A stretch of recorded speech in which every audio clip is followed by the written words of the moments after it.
kwamba ukiwa mtoaji wa sadaka kajenga ufalme wake Mungu unatoka.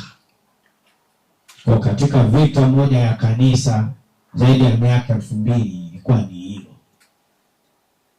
Lakini kwa sasa usipopenda utakuwa wewe tu ndio utaki. Kristo hana utari. Kama anatuahidi na anatuthibitishia kwamba yeye amerejea, nguvu yake ipo, manake hakuna adui atakayezuia utoaji wa sadaka kwako. Tambueni ni vita moja ambayo ni kubwa sana sana sana. Agano la Kale walibarikiwa ni kwa sababu mioyo yao ilikuwa na utayari wa kujenga ufalme wa kwake Mungu. Lakini Agano Jipya linasumbua, ufalme wa Mungu unashindwa kujengwa kwa sababu watu mioyo haina utayari wa kujenga ufalme wake Mungu kwa njia ya sadaka. Kuomba sana, usii sana Mungu upate hiyo nguvu yenye msukumo mkubwa sana. Kuwa mwepesi ili kutoa kuliko kupokea. Kwa hiyo ni kanuni ya kubarikiwa watu wa Mungu. Kaa sana na Mungu. Simama sana na Mungu. Msii sana Mungu. Anahitaji watakao muabudu katika roho na kweli ili aweze kuachilia kitu. Kwa hiyo sadaka, uchumi wako utaanzia wapi? Kwake mwenyewe huyu Mungu leo muamini.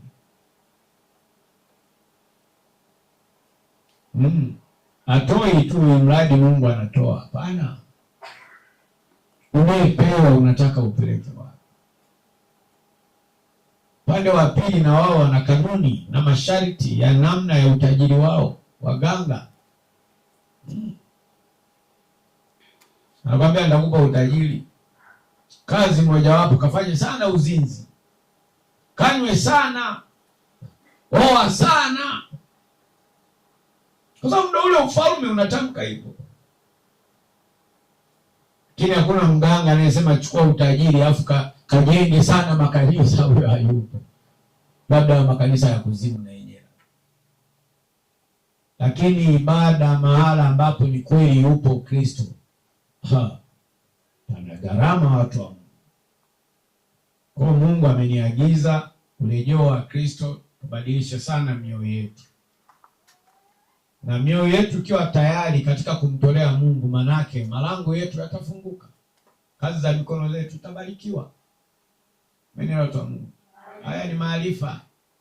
Kurejea kwake Kristo manake ufahamu.